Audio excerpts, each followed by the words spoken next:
Hello.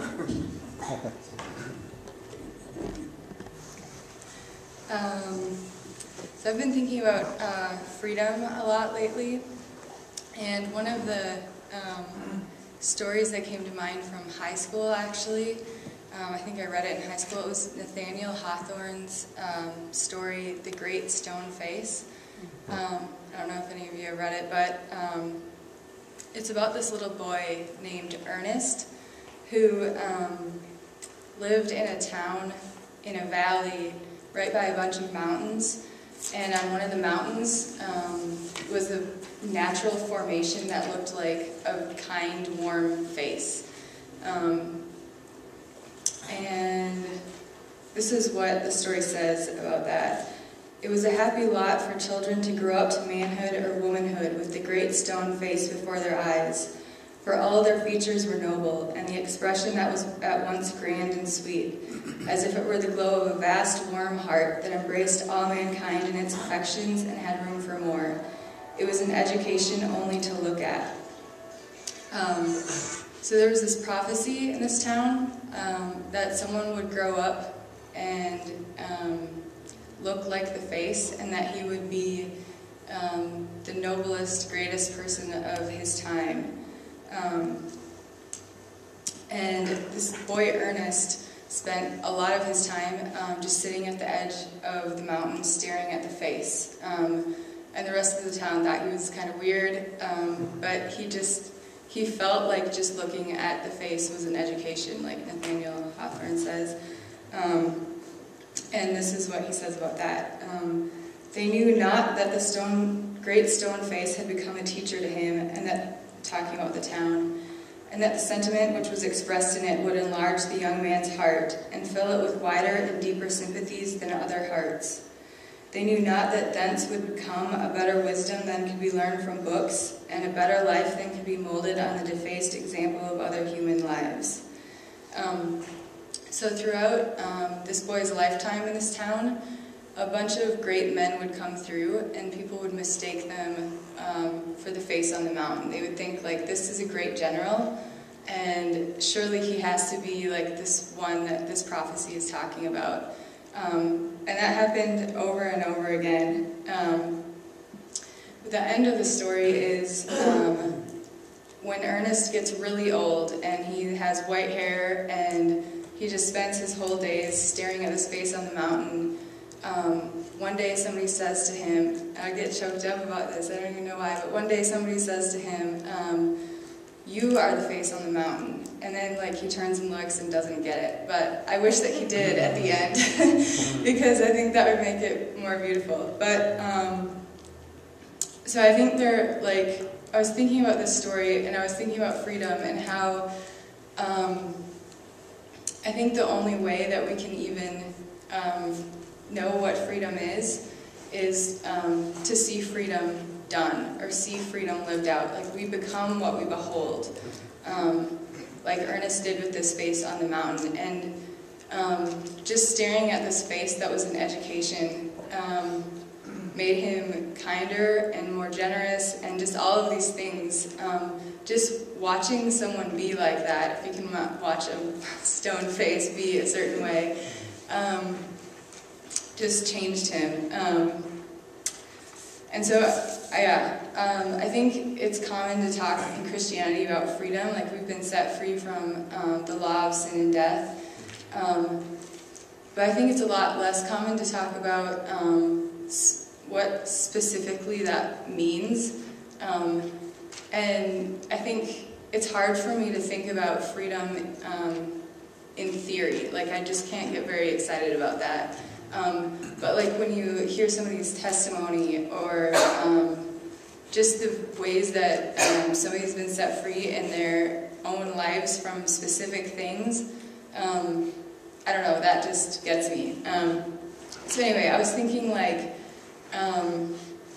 Jesus is for us with freedom, like the great stone face was to Ernest, with becoming kind and good, and that the way to even understand freedom is to look at the ways that Jesus was. So I thought of a couple of ways that Jesus was free that seem surprising to me. So I'm just going to talk about those a little bit. Jesus was free to break the social and religious rules of his day. So I think it can be kind of easy to think about Christians as being good citizens, but Jesus was kind of not one in the Roman Empire, and he ended up getting killed for it. When he was with the woman at the well, his disciples in John 4 says that they were confused about it, but they didn't ask him about it because it was not customary for Jews to talk to Samaritans, and definitely not for a Jewish man to talk to a Samaritan woman. And he was just doing stuff like that all the time. He let his disciples pick grain on the Sabbath, and healed a shriveled man's hand on the Sabbath. And I think we might have the tendency to fall into thinking like freedom is keeping all the rules. Even though that sounds, I mean, nobody would really say that, because it sounds like anti-grace. But I think we still act like that, but Jesus just didn't feel that kind of pressure to keep the rules that he didn't want to keep. Anyway, okay. I was also thinking about how Jesus felt free to ask for what he needed from people. I think we can sometimes think of Jesus as being detached and above it all, but in the Garden of Gethsemane, he said to his disciples that his soul was overwhelmed with sorrow to the point of death, and he asked them to stay there and watch with him.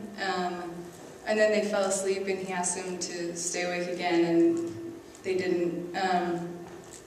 And when he was praying in the Garden of Gethsemane, he asked God to take the cup from him.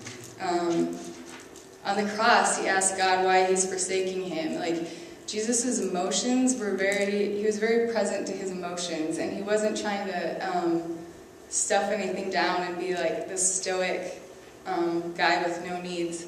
So I was thinking about, like, one of the ways that freedom looks is being able to be, like, emotionally expressive and talk about our needs.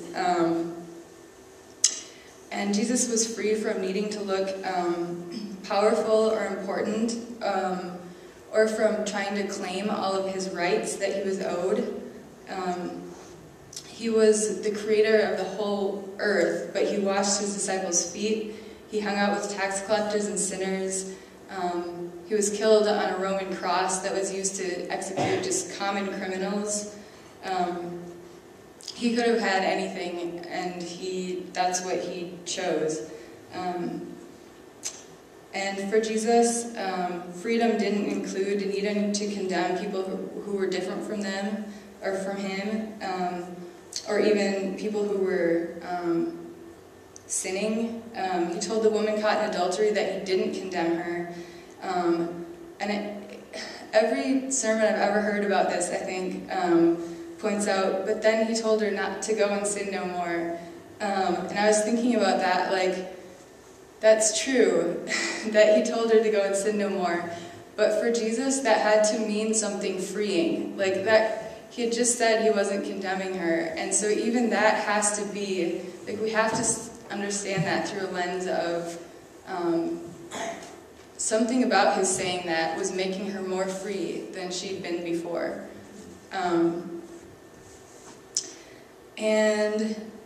Jesus was also free from viewing morality through the conventional wisdom of his day, or through even religious lenses. In Matthew 21, and in fact, everybody knows, it was the religious people that Jesus was always having conflicts with. He tells the chief priests and elders that tax collectors and prostitutes were entering the kingdom of heaven before them. That's intense. That is so intense. Like, I was thinking, like, what would that be today that somebody would say to me? that somebody's entering the kingdom of heaven. I can think of a few examples, but they're probably all super offensive.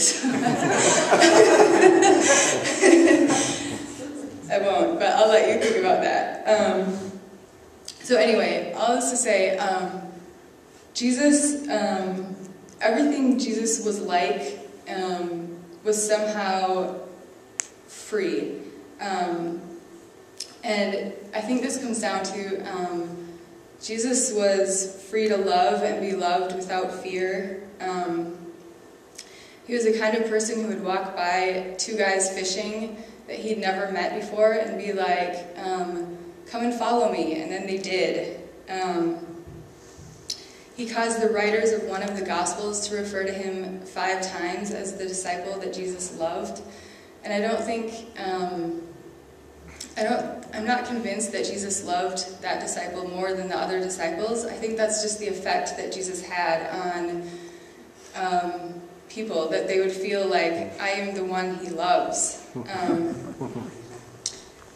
And that same disciple describes himself as reclining on Jesus, right after Jesus tells his disciples that one of them would betray him. So Jesus drops this bomb, and John just like leans back on his shoulder and is like, who's it gonna be? And I was thinking, like, I think Jesus' freedom